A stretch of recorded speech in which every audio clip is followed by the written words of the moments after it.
नमस्कार, मैं अंजलि मिश्रा। स्वागत है आपका हमारे चैनल में।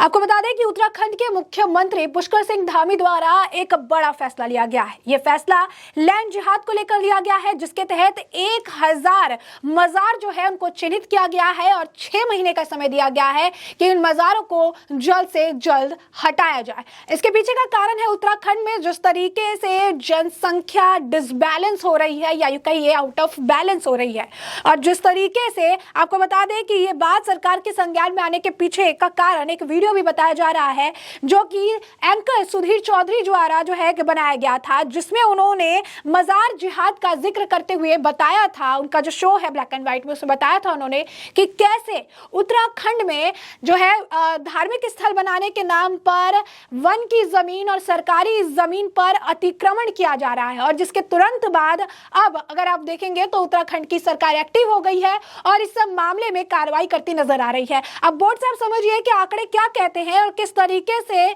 ये काफी ज्यादा जरूरी हो गया है कि आज के वक्त में इस अतिक्रमण को हटाया जाए। जैसा कि मैंने ऑलरेडी जो है लिख के रखा हुआ है कि ये लैंड जिहाद से जुड़ा हुआ मुद्दा है, जिस पर सीएम पुष्कर सिंह धामी द्वारा बड़ा फैसला लिया गया है, और इसमें जो आंकड़े हैं वो ये है 1000 मजार जो है उसे चिन्हित किया गया है, और ये जो है 6 महीने का टाइम इसे लेकर दिया गया है। अब आंकड़े जिसकी बात हम कर रहे थे कि डिसबैलेंस जो है, जनसंख्या डिसबैलेंस हो रहा है, वो कैसे अगर आप समझेंगे तो आपको बता दें कि मुस्लिम आबादी इन कुछ सालों में 2 राज्यों में सबसे ज्यादा बढ़ी है। तो ये 2 स्टेट की लिस्ट हम आपको बताते हैं। पहला जो है वो है असम। असम में सबसे ज्यादा मुस्लिम आबादी बढ़ी है, और सेकंड जो है वो है उत्तराखंड, जिसको हम यूके शॉर्ट फॉर्म में लिख रहे हैं। अब मुस्लिम आबादी उत्तराखंड में किस तरीके से बढ़ी है, ये आंकड़ा किस तरीके से देखने के लिए मिला है, ये समझिए। तो आंकड़ा कुछ इस कदर है, 2001 से अगर हम बात करेंगे 2011 के बीच में, तो ये जो है यहाँ पर काफी ज्यादा इंक्रीमेंट हुआ है। किस तरीके का इंक्रीमेंट हुआ है, यहाँ पर अगर आप देखेंगे कि इस टाइम पीरियड में उत्तराखंड के अंदर हम आपको बता दें कि हिंदुओं की आबादी में, हिंदू आबादी में 2% का घाटा हुआ है, यानी 2% ये आबादी में कमी आई है। वहीं मुस्लिम आबादी में अगर हम आपको बता दें तो मुस्लिम आबादी में ये +2 है, यानी ये इजाफा जो है देखने के लिए मिला है उत्तराखंड में। अब इसके बाद हम आपको आंकड़े कुछ इस कदर समझाते हैं। जैसा कि हमने आपको बताया कि 2001 से लेकर ये 2011 था, अब इसे हम 2023 तक लेके चलते हैं। अब आपको हम आंकड़े समझाते हैं। कुछ आंकड़े ऐसे हैं कि 2001 में उत्तराखंड यहाँ पर ऑलरेडी लिखा हुआ है, तो 2001 में उत्तराखंड की आबादी थी 84 लाख। तो ये 84 लाख जो है उत्तराखंड की आबादी थी। अब इसमें मुस्लिम आबादी कितनी थी, ये इसमें थी मुस्लिम आबादी, आपको बता दें कि इसमें जो मुस्लिम आबादी है वो 10 लाख थी। तो ये देखिए 2001 में फिर 84 लाख पूरी आबादी है टोटल, जिसमें मुस्लिम आबादी 10 लाख थी। अब इसको एक बड़ा जंप देते हैं, और ये जंप हम लेकर आते हैं 2023, यानी दिस रनिंग ईयर की बात करते हैं कि आबादी कितनी है। तो अब ये आबादी हो गई है 1 CR, यानी 1,15,00,000। जी हाँ, बिल्कुल सही सुना आपने। अब ये आबादी 84 लाख से सीधा बढ़कर 1,15,00,000 है। अब ये समझिए पहले कि ये जो आबादी थी, जिनके लिए जो सारी चीज़ें आप कह सकते हैं कि जो भी इंपॉर्टेंट चीज़ है, चाहे एम्प्लॉयमेंट हो या सारी चीज़ें हो, ये इतने लोगों के हिसाब से बनाई थी, और ये अब डिसबैलेंस हो रहा है। अब इसमें देखिए कि जो इजाफे की हम बात कर रहे थे, वो इजाफा कैसे हुआ है। यहाँ पर अब फिर हम बात करेंगे मुस्लिम आबादी की, जो कि 2001 में 10 लाख थी, लेकिन 2023 में अब हो चुकी है 16 लाख, यानी सीधा 6 लाख इजाफा हुआ है। और इस 6 लाख के इजाफे के साथ शुरू हुआ है क्या, अतिक्रमण। और ये अतिक्रमण किस बेसिस पे हुआ है, यह अतिक्रमण हुआ है रिलीजियस बेसिस पे। इसका फिर हम आपको बताते हैं, रिलीजियस बेसिस पे हुआ है। और हम क्यों कह रहे हैं रिलीजियस बेसिस पे, क्योंकि यहाँ पर वन विभाग की जो जमीनें थी, जो सरकारी जमीन थी, वहां पर बनाया गया है मजार।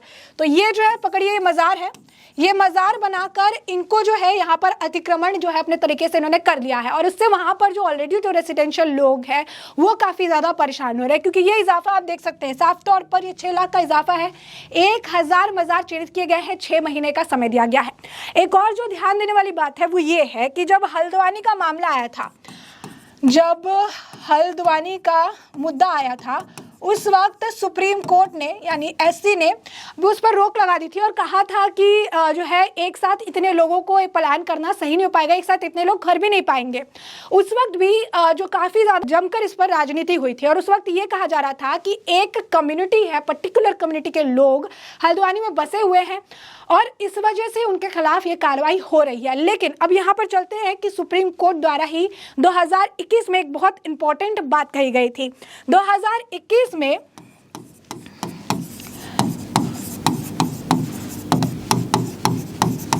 सुप्रीम कोर्ट ने क्या कहा था? सुप्रीम कोर्ट ने कहा था कि किसी भी कोई भी जो है वन विभाग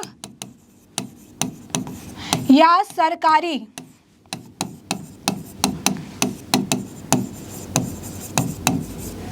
वन विभाग या सरकारी जमीन पे अगर किसी तरीके का कोई अतिक्रमण किया जाता है तो उस अतिक्रमण को हटाने के लिए राज्य सरकार या वहां पे जो मेन केंद्र सरकार है या फिर कानून अपने तरफ से कठोर कार्रवाई कर सकती है। तो 2021 में सुप्रीम कोर्ट द्वारा ये बातें कही गई थी और इस हिसाब से अगर आप देखेंगे तो जिस तरीके से उत्तराखंड में ये इम्बैलेंस हो रहा है, ये 84 लाख से सीधा 1 करोड़ 15 लाख और जो ये 10 लाख से 16 लाख का इजाफा जो है वृद्धि देखने के लिए मिली है। सिर्फ कम्युनिटी की बात नहीं कर रही, ये जो है 1000 मजार जो है चिन्हित किए गए हैं। इसके पीछे का वजह जो है वो यही है कि ये कहा जा रहा था कि व्यक्ति विशेष के लिए है या एक कम्युनिटी के लिए है, लेकिन यहाँ पर सुप्रीम कोर्ट ने किसी भी पर्टिकुलर कम्युनिटी की बात नहीं की थी। सुप्रीम कोर्ट ने एक सार्वजनिक जो है टिप्पणी की थी, एक सार्वजनिक जो है उन्होंने बयान दिया था कि वन विभाग या फिर सरकारी जमीन पर अगर किसी तरीके का अतिक्रमण होता है, वो किसी भी रिलीजियस के द्वारा होता है, चाहे मजार बने, चाहे गुरुद्वारे बने,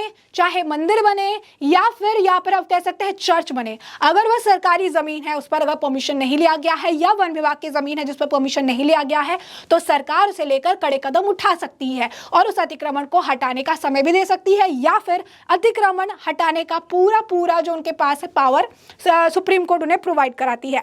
अब ऐसे में अगर आप देखेंगे कि अवैध कब्जा का जो जमीन है वो इस वक्त चर्चा का विषय बनता जा रहा है क्योंकि उत्तराखंड में इसका डिसबैलेंस काफी ज्यादा स्पष्ट तौर पर देखने के लिए मिला। जैसा कि हमने आपको बताया कि किसने समय के साथ जहां -2 पे हिंदुओं की कमी आई है उत्तराखंड में, अगर आबादी में कमी आई है, तो +2 में मुसलमानों की जो है वृद्धि हुई है और इस वृद्धि में कोई प्रॉब्लम नहीं है। लेकिन जो डिसबैलेंस जो हो रहा है और जिस तरीके से अतिक्रमण ये बढ़ता जा रहा है, ये समस्या का कारण है, जिस समस्या का निदान अब निकालने के लिए, अब अगर आपको बताएं, निदान निकालने के लिए सीएम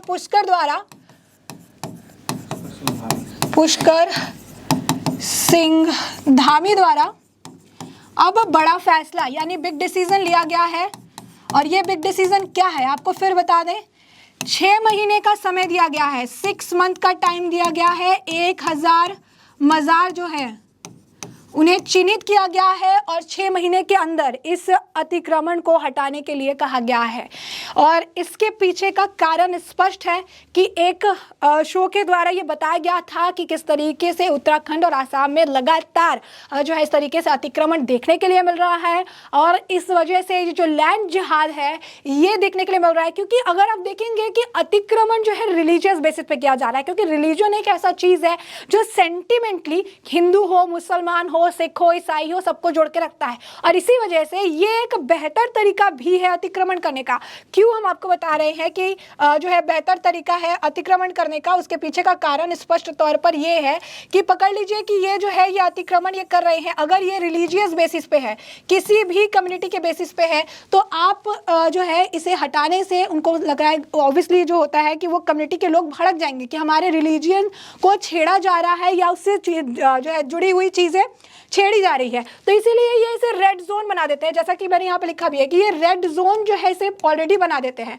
अब ये रेड जोन क्या होता है, कभी वोट के वजह से, कभी किसी और मुद्दे की वजह से लोग इसे छेड़ना नहीं चाहते क्योंकि उन्हें पता है कि रिलीजन बेसिस पे किया गया है। अगर इसे छेड़ा जाएगा तो एक पर्टिकुलर रिलीजन के लोग, एक पर्टिकुलर कम्युनिटी के लोग इससे आहत हो सकते हैं और वोट बैंक की गिरावट हो सकती है। लेकिन अब इसे लेकर सीएम पुष्कर द्वारा बड़ा फैसला ले लिया गया है। 6 महीने का वक्त दिया गया है, 1000 जो मजार है उसे चिन्हित किया गया है और जल्द से जल्द अतिक्रमण हटाने के आदेश पारित कर दिए गए हैं। ऐसे में अब ये देखना दिलचस्प होगा कि आने वाले समय में इन 6 महीनों में इन अतिक्रमण को हटाया जाता है या फिर सरकार अपने तरफ से कोई बड़ी कार्रवाई करती नजर आती है। ऐसे में इस पूरे मामले पर आपकी जो राय हो कॉमेंट सेक्शन में कॉमेंट करके जरूर साझा करें। धन्यवाद।